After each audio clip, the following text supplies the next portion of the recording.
So welcome to another Wargame preview from theplayersaid.com. My name's Alexander. And I'm Grant. And you probably are watching this on GameFound, most likely, or just on YouTube. So PHALANX sent us this prototype copy of Purple Haze, which we've played, and kind of want to let you know what it's all about. So, Purple Haze, I first heard about this a couple of months, about 6 months ago. Probably in the mid to late it was 2021. Yeah. And it was touted as this immersive, narrative-based kind of tactical Vietnam War game, and with a name like Purple Haze. Yeah. Right. And it's squad-based. Yes. So you've got a squad of Marines, 6 or 7 of them, and you're running through missions. So it's scenario-based as well. And this is solitaire or co-op. And so we played this co-op. Yes. You could play the solitaire and it would be brilliant. Yeah, you're just controlling all the guys making all the die rolls. Yeah, and co-op, we just kind of, you split the forces up, so each one of you rolls dice, but you kind of still experience it all together because you're a squad. Well, you're trying to make the best decisions for your squad, so it's not like you were saying, oh, we're going to do this. You know, we discussed it and decided, oh, this is best for what we're trying to do. Yes. So that's a true cooperative. There's no competition because there's not victory points that you're getting because you killed enemy or I found something. It's a true co-op. Yes. So with this, you have there's a number of guys and they have statistics, little traits, and then you give them weapons. Like you'll have actual physical weapons, and then you might have ammunition for those weapons, or you might have a sidearm or a grenade, things like that. Or if you're the corpsman, you're going to have a little med pack, kit, things like that. And so, it's very much decking out your guys how you would expect. As the campaign progresses, you'll get experience. You can level up your guys, and they're gonna go down kind of specialization paths. So, most of your guys are going to start out as green, little cherries, and then you might progress them into being like a more bog standard infantryman, but they get better at fighting. Or you might go down the medic/corpsman route, where you then become very good and adept at using medkits and helping other people. It's very important. Yeah. Or there's scouts, there's pioneers, there's a radio operator. So all these different specializations, which are going to enhance your kind of squad as you go through the campaign. So you get that progressive element, which is nice. But when you're playing on the board is like a grid with a map. It's just one little squad counter, and you're moving around that map, trying to find story points, or returning to base, or interacting with other parts that have been placed onto that map from the different scenarios.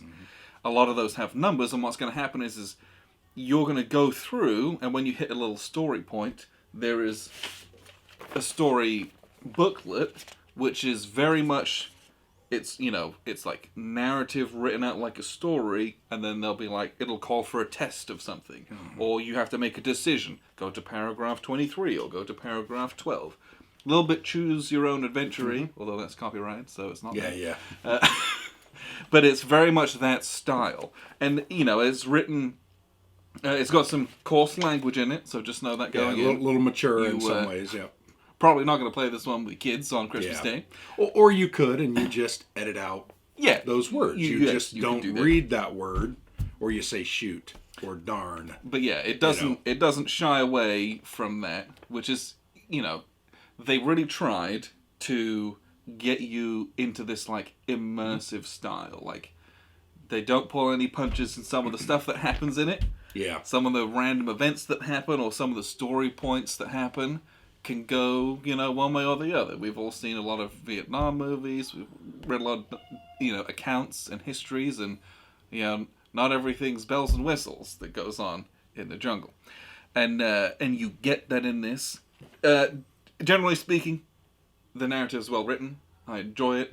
So, some of the lines kind of corny, like they were taken from a movie. A little bit. We kind of made a couple of comments that, that I would have used different wording. Sure, But it all works to create kind of and weave a tapestry of of a narrative, Yes. right? You're stringing these things together, and you're putting yourself in the mind of your soldiers, Yes. and you're experiencing those. We had that experience quite often. We're like, well, we're running in, we were tired, we were stressed, we're getting near the end of the adventure. We're like, we don't want to go traipsing around and taking forever to do this, so we decided to run in. Yeah. So it is kind of a narrative creation thing, and there's a lot of theme to it. There's a lot of elements that, there's battle fatigue or stress. I can't remember exactly what they called that. Fatigue, yeah. Fatigue, and you get mental stress as well as physical wounds.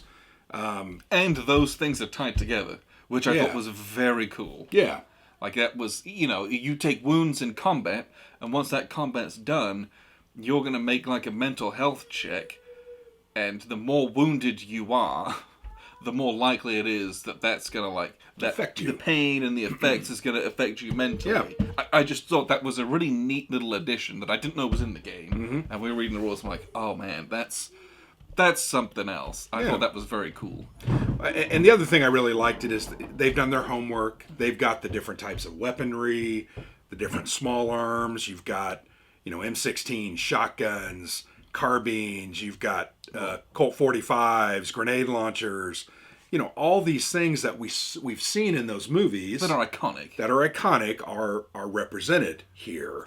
And, it really, to me, I really got engrossed in that theme. And when you're buying this kind of a game, that's what you're looking for. And that's what this game is trying to sell itself on. Yeah. And I think it does a really, really good job at that. And even from, like, the loadout of our little squad, more than some of the other types of games that are out like this, it was very much like, this is the guy with the grenade launcher. Like, he's going to be used for these kind of attacks or attacking these types of guys on the combat card. Mm-hmm. I got 2 or 3 guys with M16s. That's going to be my main firing line.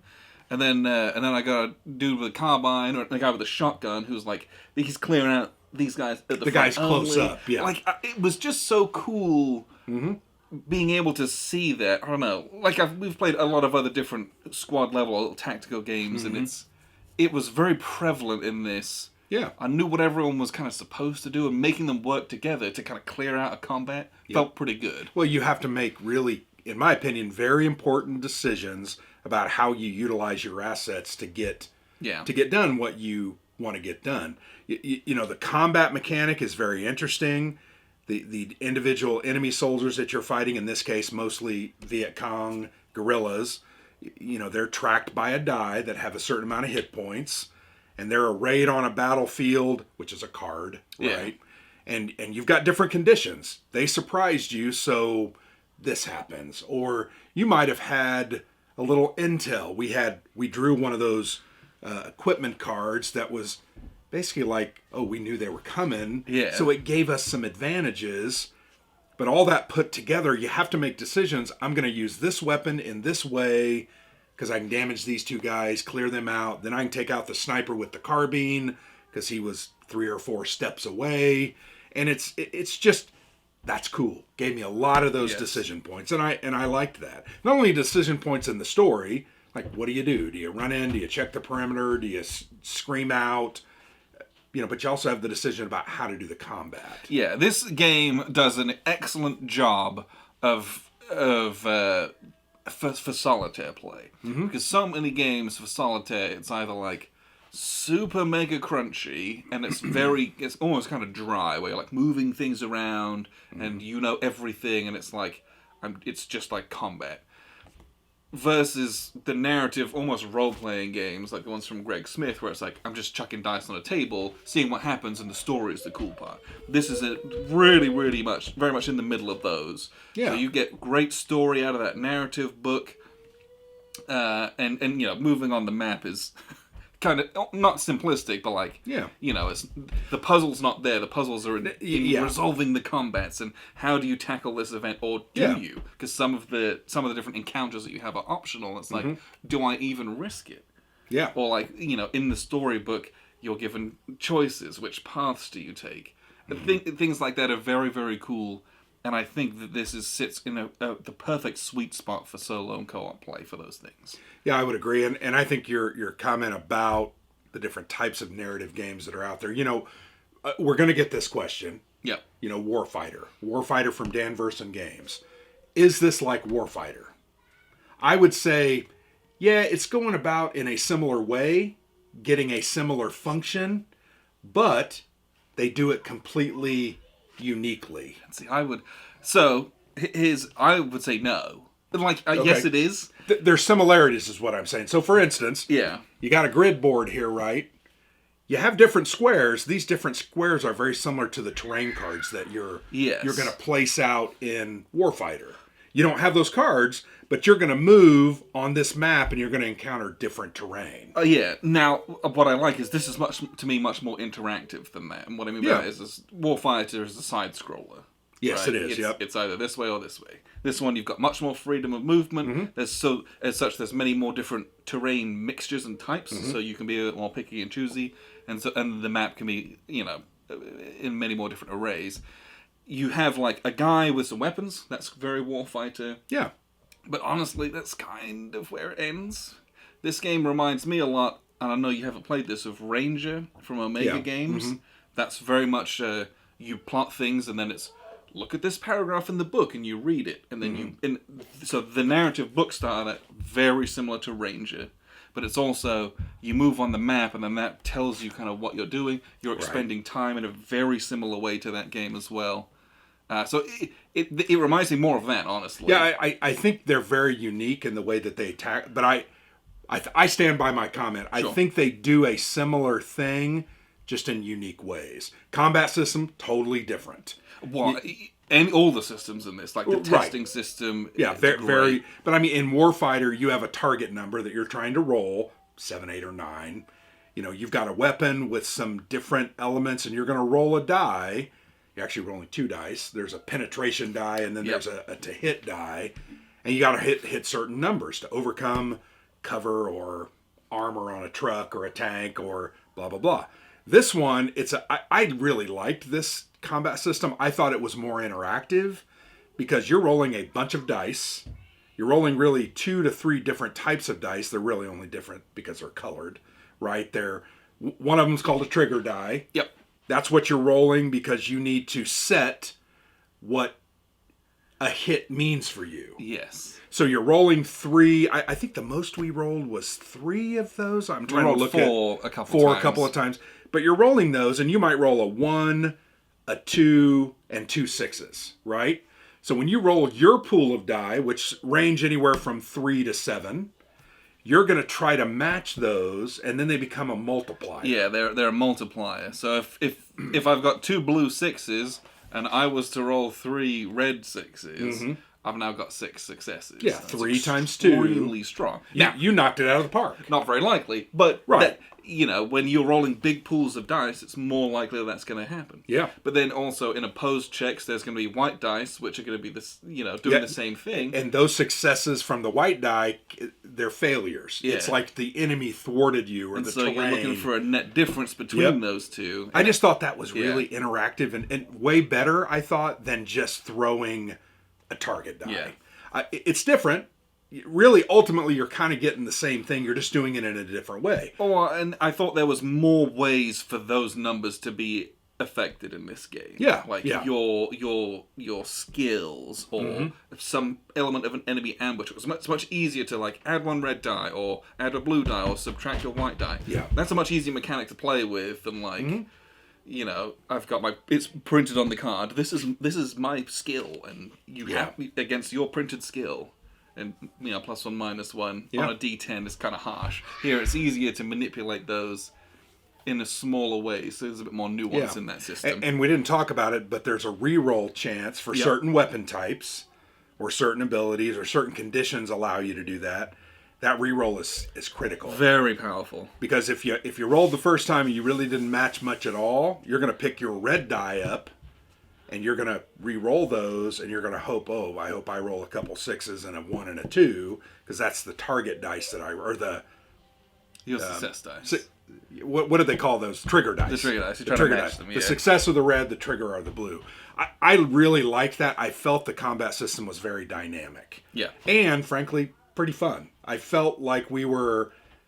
there were a couple times we were like, oh, yeah, we crushed that one, or... oh man, we didn't roll very well. I'm glad we got a reroll. Yes. You know, and I liked that, even though it was gamey. Anytime you have a reroll, it's kind of a gamey thing, right? Yeah, but it's very hard for me to say, how in real life did that happen? Oh, I just shot half my magazine and I missed. Oh, I call those bullets back. And but it's a gamey you thing. You reroll your skill, and then the final result, that's what you actually did. You didn't actually fire and miss. Yeah. But I really liked that combat system. I think the other thing was that skill system. Yeah. You know, you're going to run into various things from, charisma checks and survival checks and perception. I'm trying to remember the other names. There's intelligence, willpower. That was it. Yeah, it's just the 5. So I don't know. I anytime you have skill, and they're different. The guys are different. There's yes, wildly different. And then when you specialize, I think those added. Now, some of them I think added benefits, but not all of them did.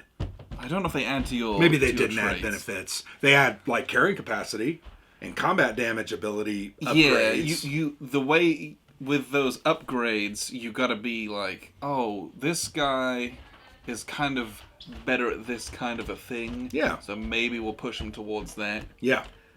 Like if a guy's good at shooting. Like, okay, we can maybe push them into that. Right. So after the mission, we've already upgraded our guys getting ready for the next play that we're going to do right after this because it was that fun. We had some experience. Yep. And it was interesting. We got experience from killing our enemies. Yep. And a couple of times we did really, really well and got quite a few. We also got some experience from different little encounters. Yes. And I liked that element. Anytime you're going to build experience, to me, I'm attracted to those style games. That's why I played role-playing games for so many years. You level those guys up. But it was cool to get those, and then we added some specialties. So our first party really were a bunch of F&Gs. I mean, frankly. Everyone except for the medic. For the medic. And now we we trained. One of our guys is now a scout. The other guy is now a pioneer. So anything that has explosives, that pioneer's better. Yeah. So he has the grenade launcher. Yeah. I'm giving him a couple grenades so that's what he's going to do. So you're kind of specializing. And then we're going to try to build up our infantrymen. Yep. Because they have M16s, and that's going to help them be better. Yeah. So I like that element of the game. It's very cool. The experience concept. I just liked it. Well, and it helps you to get invested in the game also. It does, right? yeah. Like now, next mission, it's not just like, bring out the new guys. Yeah. It's, hey, these guys, now you're good guys. When they start taking wounds, you're like... Yeah, you're worried about it. It took me a long time to get there. Like, it makes you more invested in the game, which again, something...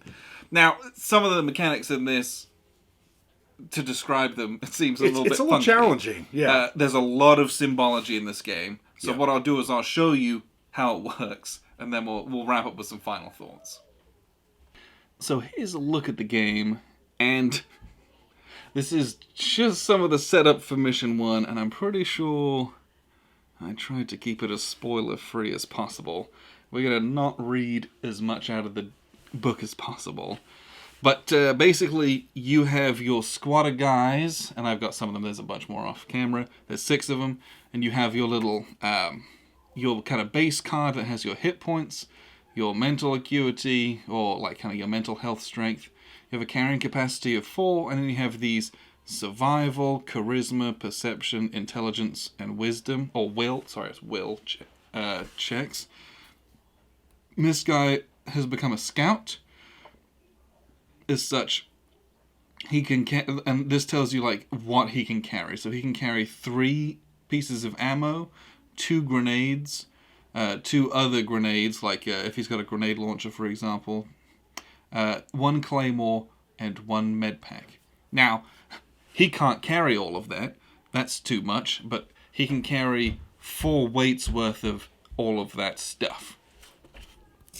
So, right now he has an M16, and he has a grenade, and he has 1 ammo. And that's all he's got in this particular given scenario that he starts with. So that's kind of your statistics and what you're looking at. And you've got all your guys, but when you're moving on this little battle board, you're just moving as 1 piece. This just represents where you are in this board, we're trying to get home to the base, and then these are some little kind of story points. These are shuffled up and put on the board in the first scenario. Now, in other scenarios, it might be different, but you're going to kind of move around. You're trying to give a primary objective to get back to base, secondary objectives to keep everyone alive, and to investigate helicopter crash. You were in one, there was another one. So you're moving around, going through different terrain types, trying to get to story points, and then it says number 2, and then you look at the little manual. And again, this is a prototype, but the manual says, if you reach the space with 2 on it, look for the paragraph number 08 to resolve a story event. You'd flip to paragraph 8 and you would read that. And it is not just like, this is what happens to you. It's kind of done in first person, so the stuff is happening and you're talking to your group. It's very, very cool. Let me just read the first little bit here. I think we're fine here. So in part of the briefing, this isn't a spoiler, it says, you look at the wrecked Huey, thankful you survived the crash. It got hit somewhere over the jungle. You lost the pilot, and the gunner just fell out. On your way down, you saw a glimpse of the other Huey. You think it got hit too, but you can't be sure. And then it gets, it goes into more and more detail about kind of what's going on. When you get to story events, it'll tell you, it gives you a nice little descriptor about what's going on, and it'll give you some choices, or it'll ask you for a test, and based on the results of the test, it'll give you another subset of choices. It's very, very neat of how you progress the story that way. To resolve a test, this is what we were talking about, the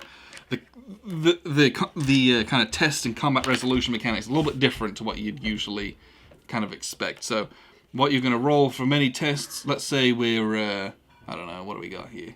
Let's make a will test, and we're going to test it against something. So, generally speaking, many of the tests have 3 blue dice, which are your trigger dice, and I'm going to roll a number of red dice equal to my trait value. So you're going to roll, and we're looking for matches. So this trigger dice triggers this, and I've got 2 3s and 1 3. Perfect. So these are multipliers. So 1 times 1 is 1, and 2 times 1 is 2, 2 and 1 is 3. We've got 3 successes. Great. So you would, based on whatever skill test, you would pass that, or if you needed a certain threshold, that's what you'd have 3 successes. That's good. You can roll opposed checks. So if we're rolling checks in opposition, what we now look at is this and this. So these become negated, basically. And then the net difference is 1, so we only have 1 success in that instance. Sometimes you're going to make basic checks, and it'll tell you this. If you're trying to dive for cover, to ignore some wounds, anytime you match this, you can ignore 1 wound when someone's shooting at you. So the way that the dice works is a little bit unconventional, and it took a couple rounds to kind of figure out what it was that I was looking for and to get used to it. Once you do, though, as a dice pool game, it's very simple to read once you've done it. You just got to make sure you understand what type of check you're doing, if it's basic, standard, or opposed, because that's going to, determine which type of dice you roll and how you interpret those as well. And so the other thing, when you get into combat, that's extremely interesting is, so we've got 3 on here, 5 on here, we've got 2 4s in the front, and these are like the VC hit points. And then for this one, he's got this little red-yellow symbol. You're going to roll this special custom die. We rolled a green, which means he's not there. If we'd rolled a yellow or a red, he would be there. So this is a combat. You've got to kill these 4 guys. These 4 guys are attacking you. What you're looking at is then there is a sniper. We're going to add a purple die. Whenever they attack, they're going to roll a purple die. And you've got 6 Marines. And it's going to hit Marine number 6. And Marine number 6 has this on him. He's going to take a damage that's unavoidable. So you want to kill the sniper as quickly as possible, but you cannot kill this sniper because he's got this line. You have to kill this guy first. He's kind of blocking him. So you got to kill this guy before you kill this guy because he's giving him Overwatch. Some of the little parts on the combat cards are really neat. So it gives you a little bit more focus on what it is that you're trying to do and how you're trying to go about doing it. On this card, for example, you can attack any of them that you want. Don't have those adjoining lines of blocking and countering each other. But this guy, if you attack him, he's kind of in a bush, so it's -1 die to attack him. It's harder to attack him. You got this area effect symbol between these two. If you rake someone with your blue automatic fire from your M16, if you do a ton of damage, you can split it any way you want between these two guys, and it's super awesome. You throw a grenade, same type of thing. So you're going to go through. I'm going to attack. You might knock a guy out, you might not. But based on whichever card you're using, to shoot this guy full auto, I'm going to roll 6 dice with a reroll. That's this second little tiny red square. But it's going to cost me 5 initiative. Well, the initiative starts on a 0 space. So 1, 2, 3, 4, 5. Now it's red. That means it's the VC's turn to go. And the VC, it's a little bit more simple. They're just going to pull one of these chits out of their little cup. Oh gosh, I pulled one of their worst ones. So 7 initiative. 1, 2, 3, 4, 5, 6, 7. So we know we're going to get the next time, but they're going to do 5 damage. So you roll 5 dice.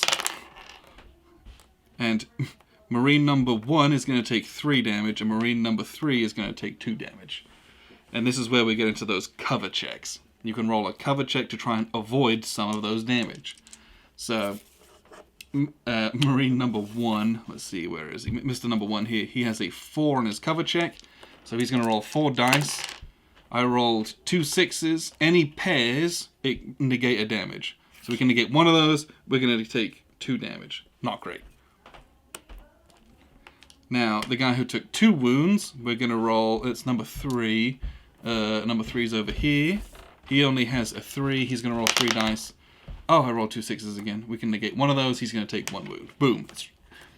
That's fairly simple. But, it kind of streamlines the enemy a little bit. So, they did 3 damage to us overall. That was actually pretty bad. But we killed one of their guys, and he goes up in this little box up here. And the more guys that we kill... So now we've killed a guy, we're going to get +1 initiative. So we went up 7, we should go up 8.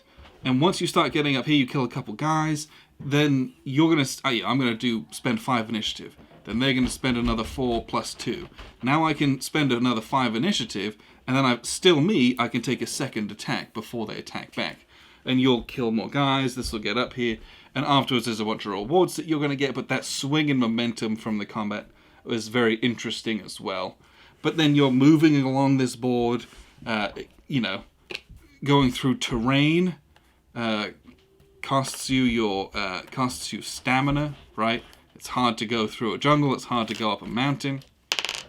Depending on how long you take, the threat's going to increase, so attacks will generally kind of automatically happen at some point. Attacks can happen through encounters. If ever you're land in a space that doesn't have like a story element, you just pull a random encounter that goes on.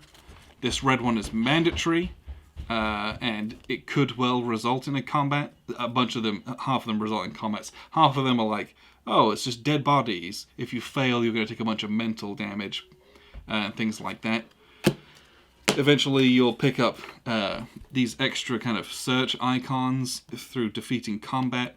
They give you, a bunch of things, items that you can kind of pick up, or bonuses that you can carry with you the rest of this scenario.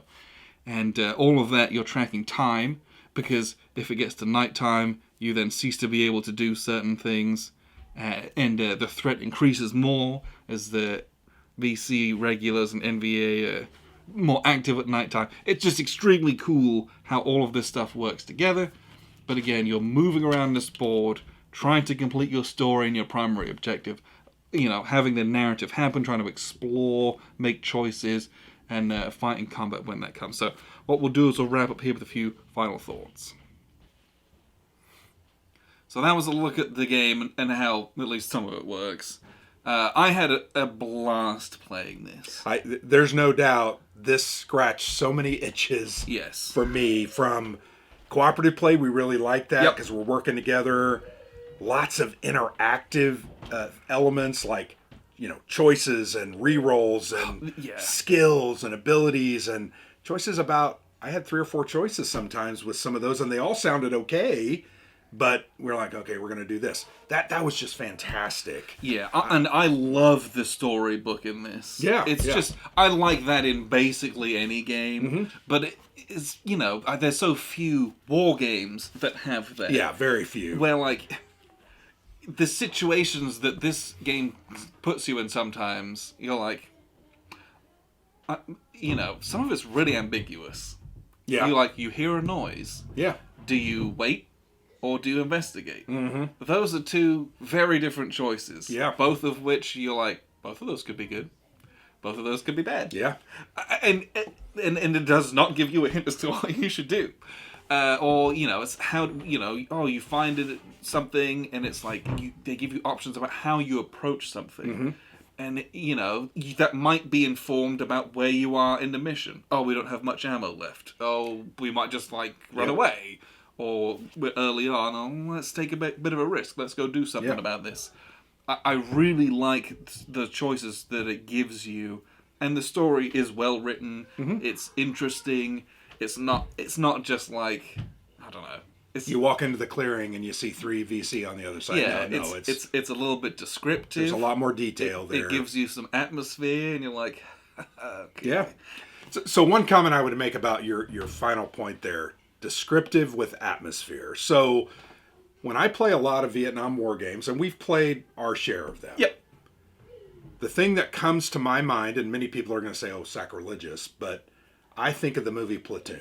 It's a great movie. Right? 1986, Charlie Sheen, Tom Berenger. I mean, that to me, in my mind, set the standard for what Vietnam was. Now, I've seen others, which are also good in and of their own right. Yeah.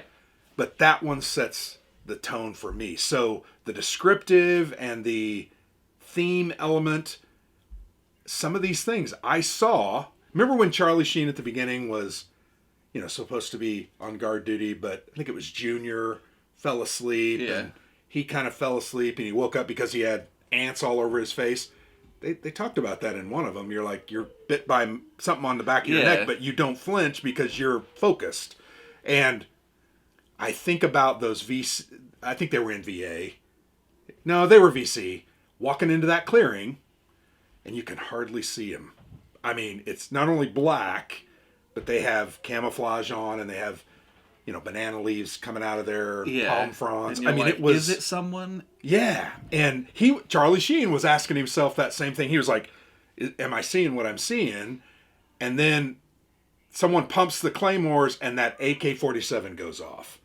And that is an iconic sound. Every war movie I've ever watched that has an AK-47, that came to my mind when those descriptors were discussed in that narrative book. Yeah. So if a game can evoke that in me after really only a 2-hour play, to me that's a success. Yes. It is doing what it is setting out to do. Yes, I agree. I think it's a huge success with regards to what it sets out to do, and what it sets out to do are things that I also really, really like. Yeah. This is a game that, like you said earlier, kind of checked all of the boxes that I was looking for in this, which is always risky, because, high expectations are often not met, but these ones, I'm like, it did it.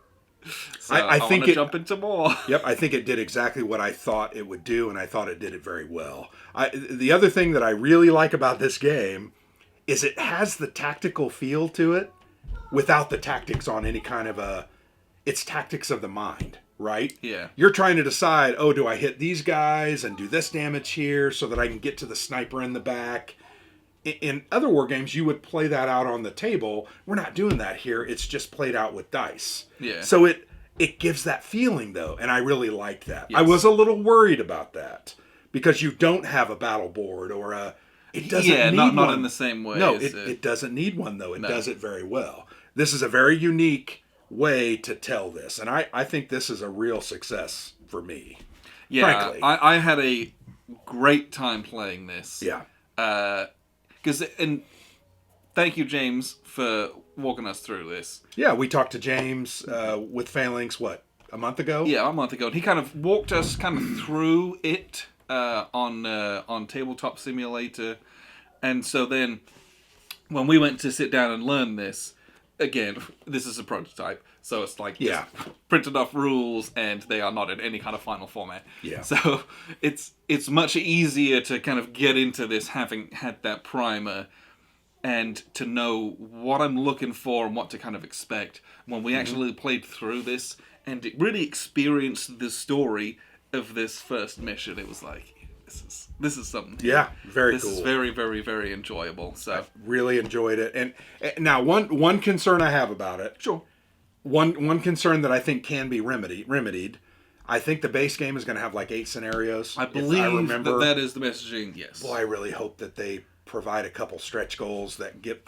To me, this game needs 12 to 15 to really get you into it.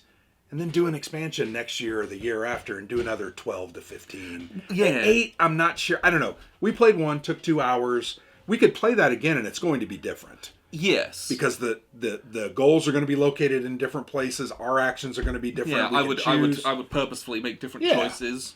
But 8 scenarios just doesn't seem enough.